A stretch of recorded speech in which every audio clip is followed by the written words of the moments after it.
My name is Olivia Davidson, and what I'm about to share with you changed my life forever. On March 15th, 2023, I didn't just have a brush with death, I actually died for 15 minutes. During that time, Jesus Christ himself revealed to me profound truths about the divine purpose and spiritual heritage of Black people that I was commanded to share with the world. What I learned will shake you to your core. But before I tell you about these incredible revelations, I need you to understand how I got there. I was driving to my local church for our weekly prayer meeting. As a devout Christian and regular church attendee for over 30 years, I had always felt a deep connection to my faith, though I sometimes struggled with questions about racial identity and spirituality that seemed to have no clear answers.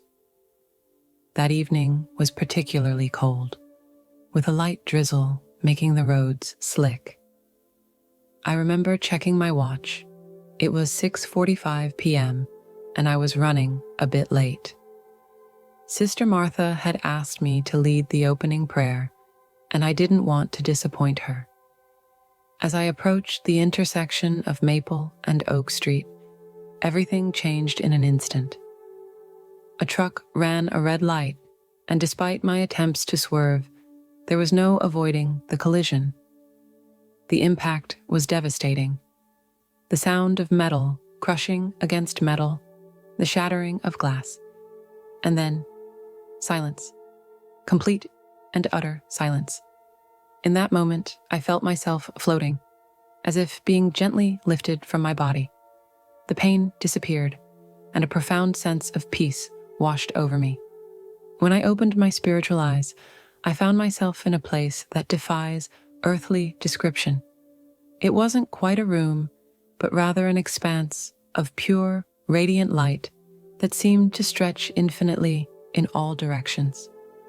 The light wasn't harsh or blinding. Instead, it carried a warmth that penetrated to the very depths of my soul. And there, standing before me in glory that no words could adequately capture, was Jesus Christ himself. His presence was overwhelming, not in a frightening way, but in a way that filled me with complete awe and perfect love. His appearance was both familiar and transcendent, with eyes that held the wisdom of eternity and a smile that conveyed infinite compassion.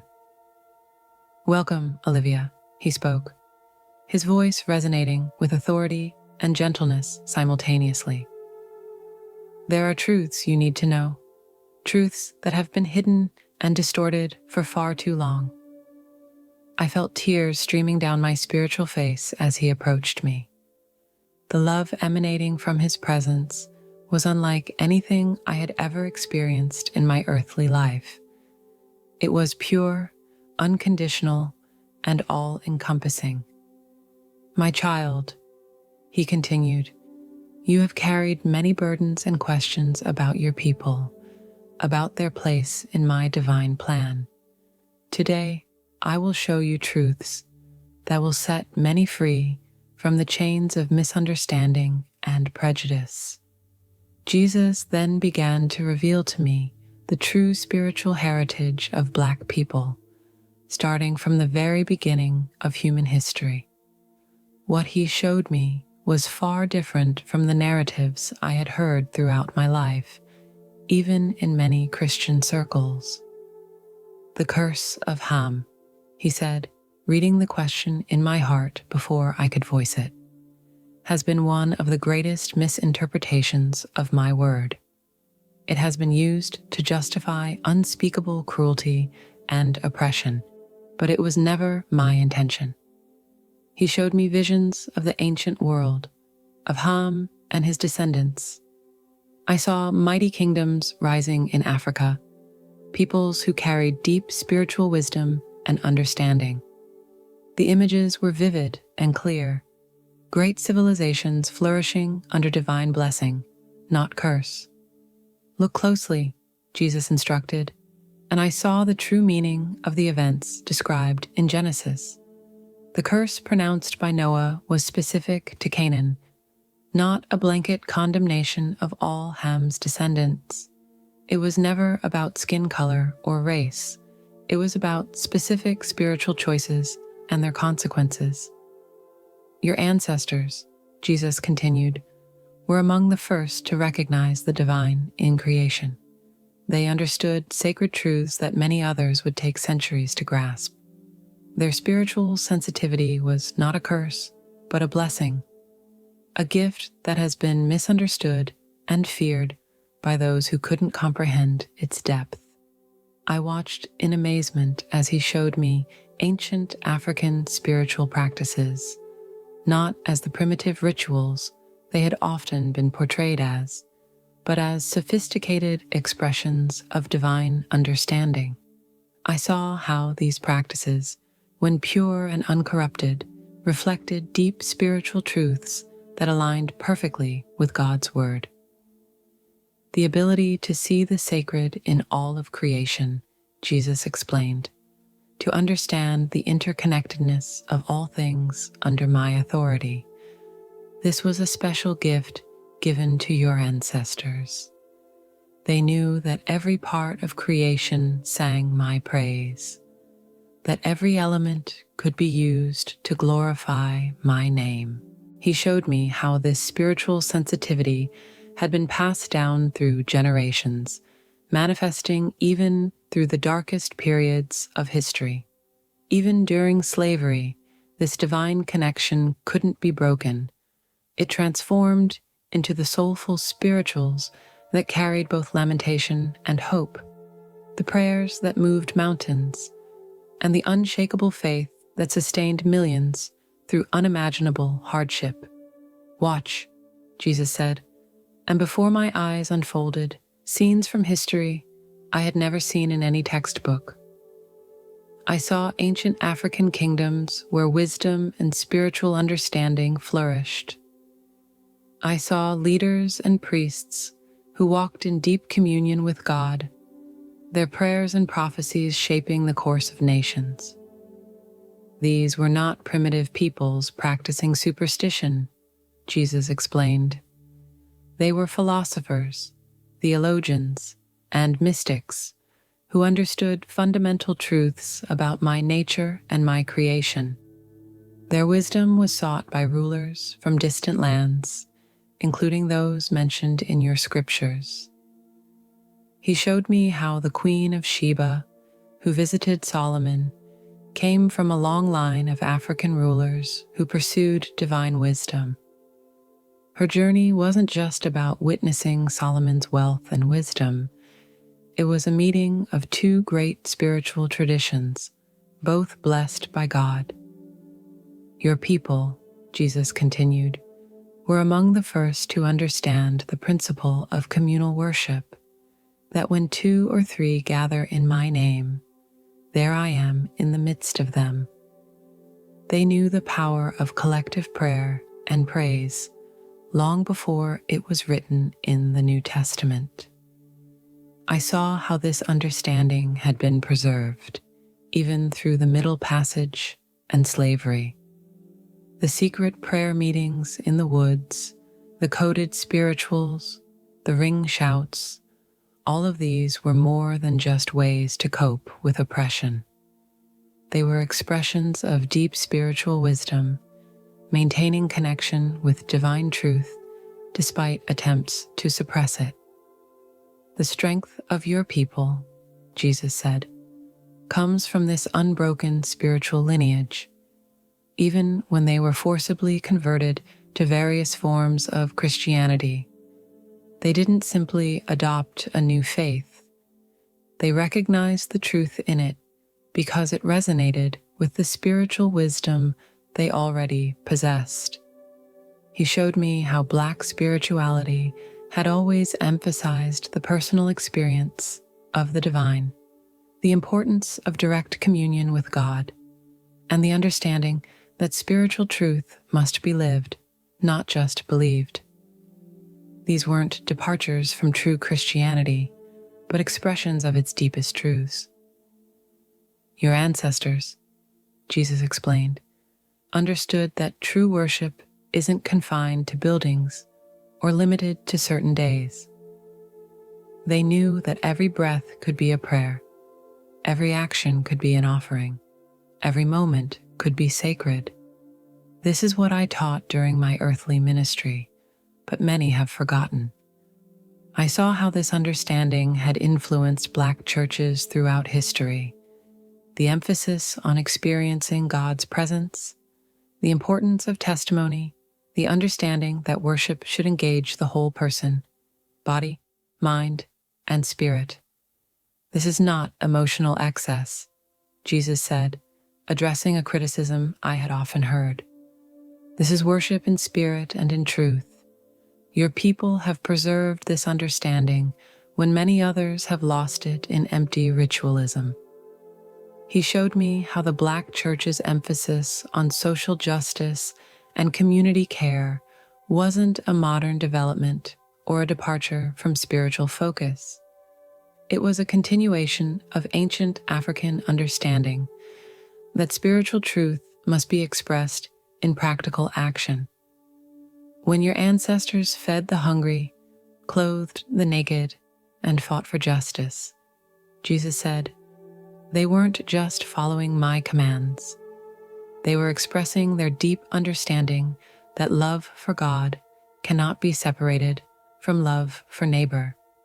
Then Jesus showed me something that brought me to my knees, the true spiritual significance of Black suffering throughout history. It wasn't punishment or curse, as some had claimed. It was a profound mystery of divine purpose. Your people's suffering, Jesus said with deep emotion, has been like my own suffering on the cross. Not because it was deserved, but because through it, a greater purpose is being worked out. Through their suffering, your people have learned and demonstrated the power of forgiveness, the strength of faith, and the triumph of love over hate. I saw how the Black experience of suffering and survival, of maintaining faith and humanity in the face of dehumanization, had created a unique testimony to God's faithfulness and power. The spiritual songs born in slavery, the prayers whispered in darkness, the hope maintained against all odds. These weren't just coping mechanisms. They were profound expressions of spiritual truth. Your people's history, Jesus explained, is a living testament to my power to bring life from death, hope from despair, and victory from defeat. This is why your spiritual songs and testimonies have touched hearts across the world. They carry this deep truth. He showed me how Black resilience in the face of oppression wasn't just human determination, but a manifestation of divine power, the same power that raised Christ from the dead, working in and through a people who refused to be defeated by death-dealing forces. The strength of your people, Jesus said, comes from this deep understanding that no matter how dark the night, my light cannot be extinguished. This is why your people could sing about victory even in chains, could praise even in persecution, could love even in the face of hate. Then Jesus revealed something that made my spirit tremble: the special role of Black people in the end times and the coming kingdom of God. Your people's preservation through history, he said, has been for a purpose. The wisdom they have gained through suffering, their understanding of spiritual warfare, their experience of maintaining faith under pressure, these will be crucial in the times ahead. I saw visions of a future where the deep spiritual wisdom preserved in Black culture would be crucial for helping all of humanity navigate through dark times. The understanding of how to maintain faith under pressure, how to resist dehumanization, how to find joy in sorrow. These would be needed by everyone. The day is coming, Jesus said, when the wisdom of your people will be recognized and sought out.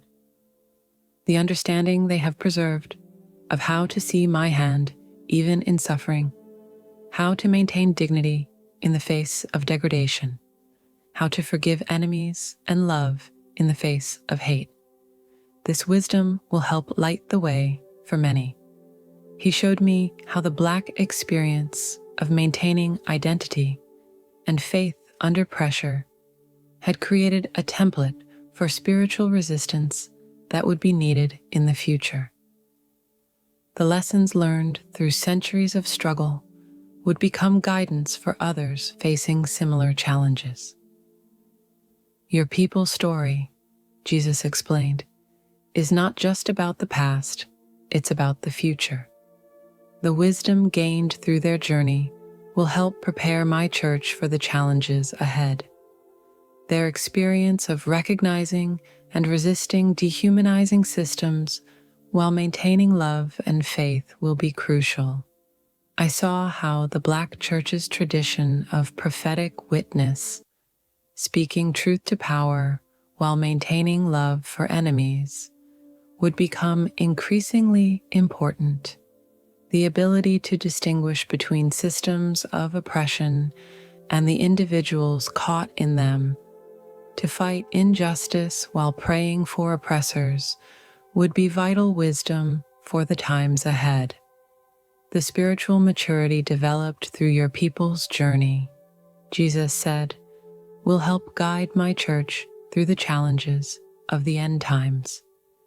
Their experience of maintaining faith when everything seems to contradict it, of finding joy in the midst of sorrow, of seeing my hand even in the darkest circumstances. These will be crucial lessons for all believers. He showed me how the Black understanding of spiritual warfare, not just as an individual battle, but as a struggle against systemic evil, would help the church recognize and resist the deceptive systems of the end times. Your people have learned, Jesus explained, how to recognize oppressive systems while maintaining love for individuals caught in them. This wisdom will be crucial as my church faces increasing pressure to conform to worldly systems. Then Jesus showed me something that filled me with awe: the special honor that would be given to Black believers in the coming kingdom. Those who have been last will be first, he said, not as revenge or mere reversal, but because through their suffering they have developed spiritual qualities that reflect my own character: forgiveness, perseverance, joy in suffering, love for enemies. I saw how the Black experience of maintaining dignity and humanity in the face of dehumanization had created a unique reflection of Christ's own character, his ability to maintain divine love even while being rejected and crucified. Your people's journey, Jesus said, has been a path of transformation into my image through suffering, not because suffering itself is good, but because through it they have learned to trust me at levels many others haven't had to reach. He showed me how this deep trust, this ability to praise in the midnight hour, this determination to love even when hate would be easier, these qualities would shine with special brightness in the kingdom. The day is coming, Jesus said, when the true spiritual heritage of your people will be fully revealed and honored. The wisdom they have preserved, the faith they have maintained, the love they have demonstrated, these will be recognized as crucial pieces of my kingdom's pattern. As my time with Jesus drew to a close, he gave me a final message, one that he commanded me to share with the world. Tell them, he said with intense love and authority, that the time of misunderstanding and distortion is ending. Tell them that Black people's spiritual heritage is not a curse, but a blessing, not a shame, but a glory, not a burden, but a gift to all humanity. He continued, tell them that the strength they have demonstrated, the wisdom they have preserved, the love they have maintained, even in the face of hate. These are not just human achievements, but divine gifts, manifesting my power and character in unique ways. Tell them, Jesus said, his voice filled with both authority and tenderness, that I am calling forth the full spiritual power and wisdom that I placed within Black people.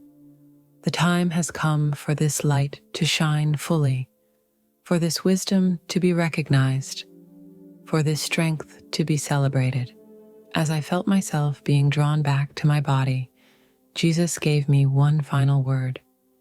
Remember, Olivia, you didn't see these things just for yourself. You must share what you've witnessed. Many are ready to hear these truths now.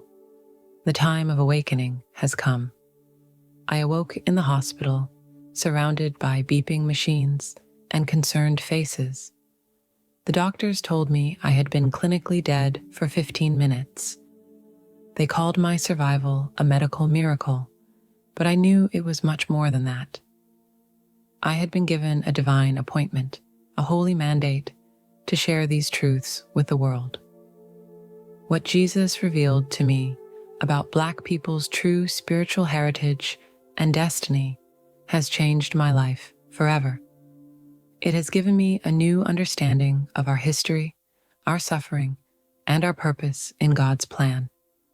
Most importantly, it has shown me that what many have seen as a curse was actually a blessing in disguise, a divine preparation for a special role in God's kingdom. I share this testimony not to promote division or superiority, but to bring healing and restoration. These truths are not just for Black people. They are for everyone who seeks to understand God's ways more deeply. They reveal how God can use what the world sees as weakness to display his strength, how he can turn suffering into glory, and how he has preserved crucial spiritual wisdom through a people many tried to destroy. If you're watching this, know that these revelations aren't just about the past. They're about the present and the future. They're about recognizing and celebrating the divine wisdom and strength that God has preserved through Black people's journey. They're about understanding how this wisdom and strength will be crucial for all believers in the times ahead. Most importantly, these revelations are about hope. Hope that God has not forgotten his people, that he has a purpose for every tear and every struggle, and that he is bringing forth something beautiful from even the darkest chapters of history. Let these truths sink deep into your heart. Let them challenge your preconceptions and expand your understanding. Let them bring healing to ancient wounds and hope for the future. For in understanding these truths, we all come closer to understanding the heart of God and his amazing plan for all his children.